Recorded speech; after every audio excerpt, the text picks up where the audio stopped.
YouTube, how's it going? The GOAT House is back with NFL Week 7 score predictions. We're predicting the score to every single game, every single week. We also take a look at the spreads, kind of can get an idea if there's, if it's worth putting money on some of these games. So we break these down every week. We also have straight up picks with other members of the GOAT House. We got power rankings, fantasy videos, plenty more every weekday here on the GOAT House. So we got you covered. Please subscribe to the channel. It'd be much appreciated. Getting close to that 60K thanks to all that support out there. Follow that Twitter. Constantly talking about what's going on in the NFL, what's going on with our channel, and talking during live games constantly.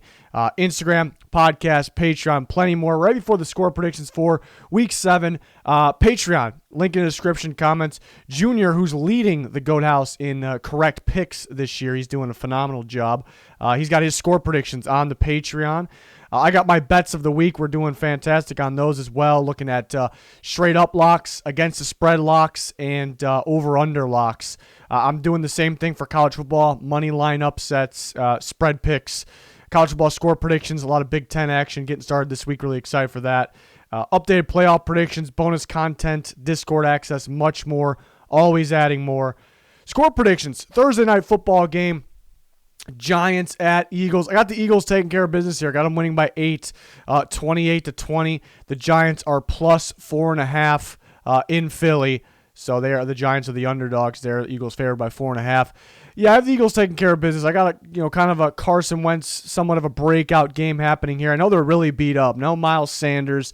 I think Boston Scott should take the load there. They're pretty beat up. They were already beat up, but I still got them taking care of business. The Giants won their first game last week, and their game plan in that game was really to not let Daniel Jones hang on to the ball too long. We don't want too many pocket passing moments. We want to get the ball out quick. They only had him throw about 19 times, and they don't have too strong of a run game. So their game plan kind of was to be very safe, punt the ball. It almost was to try to pin the Washington team deep there. And they still pulled off a win, but that was because they played Washington. Now they're playing the Eagles. The Eagles got a little bit of that extra offense where the Giants will be forced to try to keep up, and that'll force some Daniel Jones turnovers, in my opinion. So I think that'll be the difference. Again, I think Wentz steps it up. Could be a big game for Travis Fulgham. Deshaun Jackson's supposed to play. 28-20 Eagles is what I got. Actually, could be a close game, though. Could be entertaining there on Thursday. I got a 1-point game here. This is one of those toss-up games. One of the tougher ones to pick in the week, probably the toughest one actually. And that's because these two teams are pretty much the same, in my opinion. How they are built, what their strengths are, what their weaknesses are. They are pretty similar. The Falcons are favored by 2.5. I have them winning by one game. Probably not a game I would touch because, like I said, it could go either way here. Coming off two teams coming off a hot win as well, fresh off a nice win. Both offensive teams, you can compare the two Matts. You can compare Matt Stafford and Matt Ryan, pretty similar in terms of their talent, style of quarterbacks. You can compare their running games together. They both got Kenny Golladay, Julio Jones. They compare that way. And they obviously the Falcons might maybe have a little more to their receiver unit, I suppose. But then the Lions got that Hawkinson guy, at tight end. I'm still a big time player there for them. He's going to continue to get better and better. Defensively, two teams that are on the weaker side, but both played pretty solid last week. Pass rush. Again, they've been playing a little more solid, but still on the weaker side, and the Lions have been picking up a little more in that aspect there. I went with the Falcons here. I think they get a little more offense going. I think that having that more of a group of receivers, Julio, Calvin Ridley, who do we got to focus on? The Lions are thinking, both can go off at any time. Todd Gurley can run pretty well. And then Lions, it's like a totally different matchup as last week. Against the Jaguars, a lot of press man, and it's, keeping everything tight and make them throw deep. It's the complete opposite game plan here, so a little bit more of adjustment here. And Matt Ryan coming off a really good game. So I'm going to go with the Falcons here by 1. It's going to be a good one, though. I'm actually excited for this one. Two teams that really can turn things around right here. Two high-powered offenses. Turnover battle is going to be the difference. You can say that for pretty much any game, but I think the first quarterback, maybe they won't be. Maybe they'll throw 0 interceptions. I don't know if I really think they're going to fumble. So I'm really looking in the interception category there. I think the first quarterback throws an interception that could cost the team. The other team could win. That's really how it could be there. Let's say one throws an interception first. The other one ends up with 2 more interceptions. That could be the difference. I don't expect that many But maybe one here, and that one that happens could cost the team there, even though I expect good games from both these quarterbacks. Browns and Bengals. I got the Browns taking care of business 31-26. They're favored by 3 points here. It feels like they just played. They kind of did a few weeks ago, Thursday Night Football. And the Browns were feeling an offense early, and the Bengals were forced to play keep up. And they actually kind of, it felt pretty comfortable for the Browns the whole way, but the Bengals were kind of able to play keep up and stay in the game, even though it looked bad at times. A reason the Bengals could win this one is because, this time they're home. They get the second crack at the Browns. There's a lot of splitting with division rival games. Nick Chubb isn't there. They just could not tackle Nick Chubb. They just couldn't do it. So now he's not there. But I think the main problem of that last game, was offensively for the Bengals. I think protecting, stopping Sheldon Richardson, Myles Garrett from getting in there. I think that problem will still kind of occur. But at the end of the day, the Bengals scored enough points to win that game. That wasn't the biggest problem. The biggest problem was they had no pressure on Baker Mayfield, 0 pressure. And I think that could occur again because the Bengals just don't have that pressure presence. And we see why the Browns, they got beat up in 2 of their games. It's because those teams got pressure on them. The teams that didn't get pressure on them, the Browns beat them up. So not having that pressure there, I think, going to be the difference. So that's why I still have the Browns winning the game. I think a bounce-back game for the Browns offense. Baker Mayfield having no Nick Chubb, though, like I said, could be the difference. But I trust Kareem Hunt here. He's a good enough running back for sure. So I got the Browns winning. It's also tough that the Bengals coming off that they blew that game against the Colts. It's going to be tough to win off that. You had some momentum. You lost it. You blew the comeback. It's tough to play at, a week after that. History will show. So multiple reasons point towards the Browns, but like I said, you could definitely debate the Bengals. They definitely have a shot to win here. Steelers and Titans, the line is even right now. The Steelers were favored. It went to even. I have the Titans, and this was when I'm definitely bad. Another 1-point game because it's such a good game, such a tight game. Number 2, the Steelers. Number 1, the Titans in my power ranking. So winner will be number 1. I was back and forth, watching the Titans at offense. I'm like, I'm thinking offense beats defense in today's NFL. But then again, the Steelers are pretty balanced. And, Taylor Lewan now being out, and you're going against the best pass rush. That could be a factor. Devin Bush is now out, though. I think, and the Steelers have been dominating, stopping the run, but have they seen Derrick Henry yet? And this is when he's starting to really get going. He gets every year, he gets better and better as the season goes on, every single year, and he's taken off now. So, I think the Steelers defense will be kept on their toes, kind of like the Eagles game. The Eagles were actually able to push the ball because they were kind of unpredictable. They throwing, they running. So I think that's what Ryan Tannehill and Derrick Henry will do here, and that could be the difference. I also look at, the Titans will have some fans. I think the fans won't be that much of an advantage, but what it is an advantage, the Steelers have played 5 games. They're 5-0. They played 4 of them at home. In the last 4 in a row were at home. First game of the year, which was a little sloppy for most of the game. They took control later against the Giants. That was their last away game. And yeah, I don't think that really matters about the fans. It's just getting getting in that groove, being at home and now having to travel. It's not something that matters big time, but in a game like this, that's something that stands out to me. But like I said, I think Derrick Henry, the combination of Derrick Henry, Ryan Tannehill, A.J. Brown, Corey Davis, could keep the Steelers defense on their toes, a new type of challenge for them, even though I do think it is the best defensive football. I also think the Titans defense steps up this game. I'm not going to play outstanding or anything, but the way they game plan against the Buffalo Bills, the way they game plan against these types of teams, these good teams, always actually have some success on in those games. But and Adoree Jackson coming back. Adoree Jackson's a fine corner there, so I think that will help the secondary as well. They're going to need to get some more pass rush going. We'll see if they can do that. And they need to stop with they're doing too many 3-man rushes. So I got the Titans taking care of business. I think more points side towards them, but it's kind of back and forth. Steelers might be the most balanced team in the NFL. Really looking for the heavyweights right here. 2 contenders, the heavyweights. Both had crucial injuries that just occurred in the last weekend here. So, but still, heavyweight teams cannot wait. I got the Titans though by 1. Next game, Panthers-Saints. I think closer than you think. Panthers got a little bit of a COVID situation going on. I'm not really too worried about it, but they kind of did last week, I thought, too. But now this week, a little more, some guys getting added to the list. We'll monitor that. But I think a little closer than people expect. I got the Saints. I think having that bye week really helps. Giving that extra time for this coaching staff, mainly Sean Payton, to prepare. Getting a guy like Drew Brees, Michael Thomas, Alvin Kamara, the rest.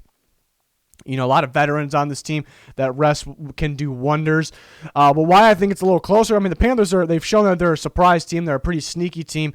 And the reason they went down last week was because it was a bad matchup. And that's why I picked the Bears, because I thought the Bears defense was a bad matchup for the Panthers, and it was. They're not playing the Bears defense. You can argue the Saints are the better team in general against the field, possibly, even though the Bears have been this year.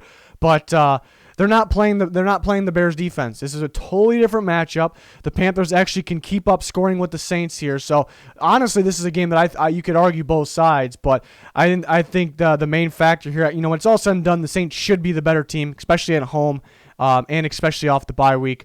So that's the route I went. Teddy versus his old team. That's going to be fun. Just thought of that right now. That's going to happen here. So does the Teddy know the Saints defense more than the Saints know Teddy's game? How will that come into play there? Should be interesting. Again, I think 7.5 points seems like a lot. It's Panthers plus 7.5 in New Orleans. I was surprised how big that number was. I think it could be closer. A 4-point game. It could be in the ballpark of that. Another one. A lot of good games this week. Not this one, though. Bills 34, Jets 13. Bills are minus 13. And that's the amount of points that the Jets scoring. And I have them winning by, 21 points. So, yeah, it's a perfect timing on the schedule for this. The Bills get a bounce-back game. They played maybe the two top other AFC teams in football. You can definitely throw some other teams in there. But they lost to the Titans and the Chiefs. Now they get the Jets. A very much struggling Jets team, looking like one of the worst teams in NFL history. Jets scored 0 points last week. Got them in the 13. The Bills' defense really struggled. They're not getting enough of a pass rush. Maybe they can turn it around this game. The safeties aren't playing as good as I thought they would either. Even the corners. Tre'Davious White's obviously good, maybe not playing as where he did last year. So they need to pick it up. They definitely need to pick it up. They need Matt Milano back. So I do have the Jets getting more than that 0 points. But I'm not worried. The Bills are just way better. They're going to get a lot of offense going here. That's what's going to happen. Another tough one to pick, and it happens to be another even line here. We got two of those, and I'm surprised that the Lions-Falcons one isn't even one of them there. Back and forth on this one. I got the Cowboys winning 23-20. I think a bounce-back game for Zeke, a bounce-back game for Dalton. Dalton looked like a complete mess last week. He will have some pass rush coming at him. What happens early will decide this game. I think getting points first, getting a touchdown first for either team will be crucial. Not turning the ball over early, it will be crucial. Zeke's got to hang on to the ball. I think he does. It's tough to say, but I think he does. So I think the Cowboys score first. That'll be the difference. If Washington gets on the board first, the Cowboys can't be forced to throw the ball. You can't make obvious passing situations because the pass rush will come, and then it'll make things tougher for Dalton. It'll make them one-dimensional. Washington, Kyle Allen at times looked good, but then at times looked pretty rough. I don't really know if it's what the defense has throwing his way. I think it's just on him, the way he's feeling, if he's in a groove or not. But, I got a couple bounce back games. I think the Cowboys just have too much talent at receiver where they can spread the field. It might be too tough for Washington to handle all of that. The Washington's going to run a lot of zone. And I think it could be a good game for CeeDee Lamb. Playing in the slot, I think they can kind of scheme ways for him to get open like they were doing in previous weeks. So those can be some slight differences. But if Washington wins, it's because of their pass rush. I thought they were going to do that last week against the Giants. The Giants kind of didn't let that happen. They were quick passes and barely even threw the ball. Cowboys can do something very similar, but they can't start off down. That's the key to this game here. So I got them winning 23-20, but again, that's a tough one. It's one to... Yeah, it could go either way. Honestly, it's tough to pick either team off last week, and it's surprisingly, I would say it's tougher to pick Washington off last week. The Cowboys got their ass beat, and it was embarrassing, I guess. But Washington, the way that game unfolded, like I said, the Giants played to punt the ball. The Giants played, to kind of like not let the ball in Daniel Jones' hands to get pressured, get sacked. And the Giants still won. It's very hard to win games playing like that. Washington's still allowed to happen. I know they went for 2 at the end, but so it is tougher to pick them probably. Packers, Texans, bounce back game for the Packers, 35-27, high scoring game. They're minus 3.5. I worry a little bit because it looks like the Buccaneers kind of showed the rest of the NFL, the league, I guess, what's the key to success against the Packers? You want to blitz them a bit more. The Texans will do that. They will send the blitz. We'll see if Rodgers can adjust. Obviously, I have them doing so. It's just not the Bucs defense. I think Aaron Jones has a pretty big game, and I think Aaron Rodgers could have a pretty solid game, in the air as well. The Packers are just better. I think they're better on both sides of the ball. Pretty similar offensively. Not a lot of trust in the Texans defense. I also think the Smith Bros could get after Deshaun Watson there in terms of their pass rush, but should be a pretty entertaining game in terms of a shootout style game. Big game for Aaron Jones. Got the Packers taking care of business here. Bounce back game for them. Seahawks and Cardinals, I have an upset here. And the line is actually kind of tight. I was feeling this upset, and I can debate myself on this one. I'm well aware it's an upset. But I was actually, I thought that if I had to predict Vegas what the line they would have at, I thought the Seahawks would be favored by at least 5. So they might be on the same page as me, I guess. And Danny picked the Cardinals as well. I was surprised that was not the only one. But Seahawks coming off a bye, that is a reason to pick the Seahawks perhaps. Maybe they're the better contender team. They have Russell Wilson, so those are reasons, obviously, to pick them. I have them scoring 28 points, was a lot of points, but they've been kind of getting over that 30 mark, in the recent past year. They had a bye week. I like the way the Cardinals match up against them. I think they can split the difference this year. Arizona at home here, I got them taking care of business. I like their game plan against the Cowboys. Now, there's a positive and a negative in this. The positive is that is the right game plan to have against Seattle Seahawks. We actually saw when the Vikings played the Seahawks, you look at the first half, the Vikings were sending some blitzes at Russell Wilson, and that they couldn't do anything on offense. And that's the Vikings defense who's really struggling. That's a similar game plan what the Cardinals have. They gave different disguises. They have different ways of getting after the quarterback. And they really only have 2 receivers to worry about, 2 really good ones. But Russell Wilson, they're going to try to force Russell Wilson to throw the ball up for grabs there and make some crazy play, which he could do. Bringing Budda Baker up, send the blitz, that could work, but it also could backfire, can leave somebody open in a hurry. Russell Wilson, unlike Andy Dalton, could recognize that. He can make the more accurate throw. So that would be the negative for that defensive game plan. So you're kind of back and forth here. But offensively, you look at the first several weeks, Kyler Murray was running effectively, but they weren't, for the most part, they were not designed runs. They were kind of just, he's going to escape and run, and that worked out. A little more design runs thrown out there. They're kind of easing into that, the Cowboys game, and we seen it last year, I think the second to last game of the year when the Seahawks played the Cardinals, that was they ran Kenyon Drake, who just took off against the Cowboys. They ran Kyler Murray. He had scrambles. He was able to throw the ball as well. Seahawks defense, which has been really, really struggling, they're going to be on their toes. I think they're going to probably game plan for Kyler Murray running the ball. I think receivers will be open kind of by default just because how the Seahawks defense is struggling. Murray will have time. Kenyon Drake can run on them. I think he's starting to pick it up. Their offensive line's been playing better than expected. There's not really a pass rush you have to worry about. So there's reasons I like the Cardinals. The way, I think the Seahawks defense will be really on their toes. It's going to be very, very tough. It seems like the better teams have a tougher time game planning for the Cardinals than, the weaker teams. I don't know what that is, but that's my feeling. I've actually felt that at the end of last year and this year. I'm feeling the Cardinals. I'm feeling the Cardinals in this one. Should be a good game, though. Again, it could just be Russ could just be too good. I mean, he is probably too good, but, I'm excited to see what the Cardinals throw at him. A lot on the coaching staff here for the Cardinals. They got to do it right. If you don't have any design plays for Kyler Murray, if you're kind of just, getting predictable out there and there's nothing unique going, I'm gonna be pretty disappointed in them because that is not why I'm picking them. I'm picking them because I think they'll have that game plan, but they gotta. I think they will. They're playing a good team here, so I'm going to go with the Cardinals. That's an upset I'm picking there. Chiefs, Broncos, 27-20, maybe a little closer than people are expecting, maybe a little lower scoring.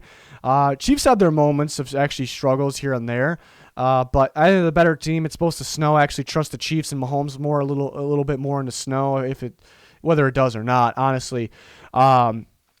So, yeah, I got the better offense, and defensively, the Broncos probably a little better. They got some good pressure on Cam Newton. I think it'll be a little tougher task to get to Mahomes. Sometimes Cam Newton was just sitting there in the pocket asking for it. Mahomes is not going to do that. So, a totally different game plan.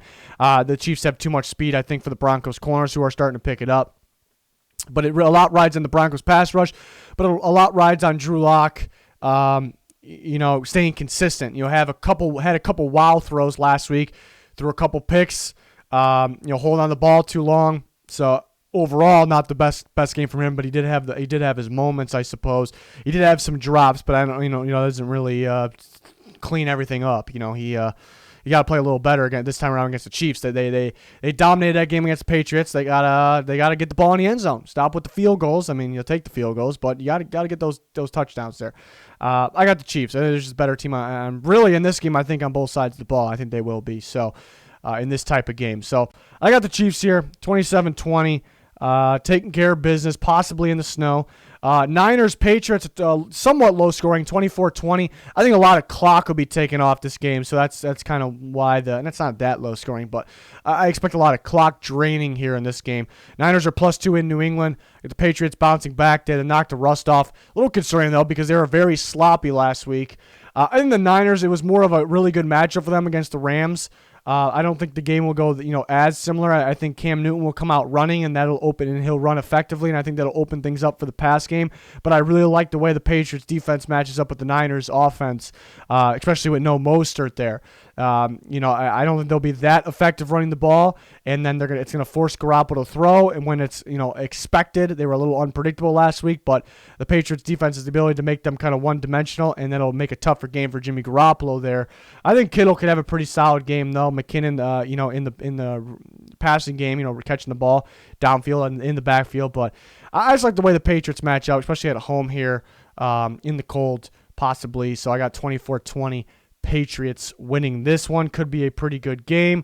Next, Jags Chargers. Yeah, I got the Chargers. 30-20, 10-point win. It's a must win and you definitely can argue for both teams. But the Jags, they put themselves in a situation to lose some games. They acquired draft picks, so I wouldn't really call it a must win. Like to me, it's a must win for the Chargers, is because they're still looking for their first win since Herbert has taken over, and he's played pretty well as well. And if you can't finish this game, if you can't complete this game and win this game, there's some problems there. There's some big problems deeper than anything. It's a total package type of thing. So it's a must-win game. You got big problems, I think, if you lose this game, because the matchup says you win. You're better than the Jaguars.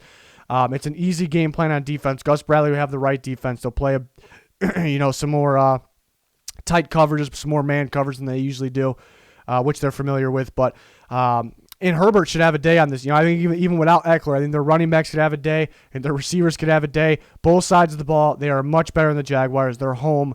Go out and win this game. I think the Jaguars, sometimes can be sneaky. They can have a quick offense, and that could throw the Chargers defense off a little bit. Not too much. Chargers should win this game. Herbert's got to take care of business here. No late mistakes. I got them winning 30-20. Next game is a real good one, Sunday Night Football. I got the Bucs winning 31-24 here. They're -3. Raiders are really good. They surprised us with the Chiefs. It's a really good team. They got a really tough schedule. They've already played some really good teams. They lost to the Patriots, lost to the Bills, beat the Chiefs. Now they play the Buccaneers. And they're pretty similar teams offensively. They have a similar system. It's the same system pretty much. It's the pro style, almost an old school offense. Arians versus Gruden, your Brady versus Carr. Very similar offenses. And you would almost say, Josh Jacobs gets the edge. Tom Brady gets the edge. Josh Jacobs gets the edge. Possibly, but they're pretty close on both those. Derek Carr playing really good to match Brady, playing very good. Then Ronald Jones playing extremely well to kind of match the running game of the Raiders there. They have very similar offenses, and I like both these offenses very much. So it comes down to the defense, and I trust the Bucs defense actually a lot more. The Raiders defense stepped up at times against the Chiefs, but at the end of the day, they did give up a lot of points, a lot of yards as well. I just trust the Bucs defense. The Bucs defense is one of the best in football. I still have the Raiders scoring 24, which is a lot on one of the best defenses in football, but that's because the Raiders will win on some shots downfield with their speed. And Josh Jacobs can do some damage as well. So 24 points is actually a lot for against that defense. I think the difference in defense kind of shows up, but it is in Las Vegas. That could be a difference. Gruden kind of familiar how to game plan for a Tom Brady-like team here. That could be the difference. I think pass rush difference. I think the Buccaneers got a good pass rush on paper. They started off a little cold. Now they're really heating up. Shaq Barrett's interesting. Last year he got all these sacks, but like the pressure numbers, you would think there'd be a little more for sacks. So basically when he got pressure, he got the sack. And people kind of gave him a knock on that, because usually the next year that means he's not going to get as many sacks. This year, I feel like he's getting all these hurries, all these pressures, and he's getting some production, but he's not, so it's almost the opposite. He's still, that means he's playing better than you think. That's what that means. And they have the fantastic blitz calls, Devin White, Levante David, they have JPP as well, Ndamukong Suh. So I think two good offensive lines. Trent Brown could be out of this game. We'll monitor that. Two good offensive lines. And then quarterbacks that can be affected by pass rush in today's NFL. And so I trust the Bucs a little more here. So I got them taking care of business. Should be a really good game. Monday night game, if you love defense, you're going to get it here. I got a very low-scoring game. I got 16-13, and this was probably the highest I was going to go on this one. I really think defensive game, and I was originally thinking lower, but I thought defense could even score. Defense could set their offenses up in really good field position to help score. So this was actually, a little more than I originally thought here, 16-13, but I do think a lot of field goals. And I think we're looking at, two easily top 10 defenses. The Bears kind of making themselves known, probably the second best defense in football right now. But, yeah, I don't have a ton of trust in these offenses. There's pieces that I like, but maybe a little more trust in the Rams offense, honestly. They can get a little more, and Nagy's got a creative offense, but I think there's more of a variety that the Rams can actually execute on. But what I look at here, the Rams were a little disappointing last week, and you may say, well, the Niners figured them out, other teams will figure them out. And that could be the case, but what I noticed is that the Niners went out there and established a run, and that really opened things up for the passing game. That made them more than one-dimensional. That made the Rams be on their toes, and that's something the Bears just can't do right now, is establish the run game. So I think they'll be made one-dimensional, and I think that'll, James Daniels out. Remember, he's now out for the season. I think that'll really affect the offensive line and the pass rush. I think Aaron Donald will get after Nick Foles, and they have the corners to play tight coverage. Jalen Ramsey will be on Allen Robinson. They have the secondary to make those plays as well. They have a really good blitzing game. Leonard Floyd's actually been playing very, very well, and he's playing his old team, so a revenge game possibly here. Terrell Lewis is a guy that can kind of get in there a little more week by week. He was hurt the first few weeks. It's a really good pass rusher at Alabama that I like. So, I like, and again, the Bears defense is very good. They can make that extra play against the Rams. They probably will. I got to play the matchup here, especially Monday night in LA. I just really, really love the way the Rams match up against the Bears. The Rams defense match up against the Bears offense. There's such a wide variety of plays, different style plays to McVay's playbook as well. So I guess it's something a little different. Not that I think they're going to win an offense, obviously, but the Bears could actually see some things they haven't seen this year, perhaps. The Rams were running a lot of end arounds that can open some shots downfield, perhaps. But Cooper Kupp, Robert Woods, they got to catch the ball. They didn't catch the ball last week. But yeah, defensive game. The Bears are +6. I was actually surprised it was that much. It's realistic, but for some reason I thought it would be lower than 3. The Rams favored by. I thought there was even a chance the Bears would be favored, but the Vegas has the Rams favored by 6. So that's a bit, but I have it in the ballpark there. 16-13 defensive game. So we should get an offensive game on Sunday night and then a defensive one on Monday night. So that should be a lot of fun, actually. That should be a lot of fun. It's a really good week. I think we learned a lot about teams last week. There's some teams that expose some other teams in certain units, certain aspects of the game. So I think teams are starting to figure out identities of other teams, and we're starting to learn a lot here. Remember, there was no preseason, so maybe it's happening a little later than normal. So really excited about this week for those reasons and because there's some really good games. So you can let me know your thoughts in the comments, your predictions if you want. Smash that like button. Plenty of other videos on the channel. Plenty more to come. Please subscribe to the channel. Trying to reach 60K. Be much appreciated. Turn notifications on so you don't miss a thing. We got you covered. Full NFL coverage in season and in the off season with the NFL draft free agency. So yeah, that'll do it. Thanks for watching. Goodbye.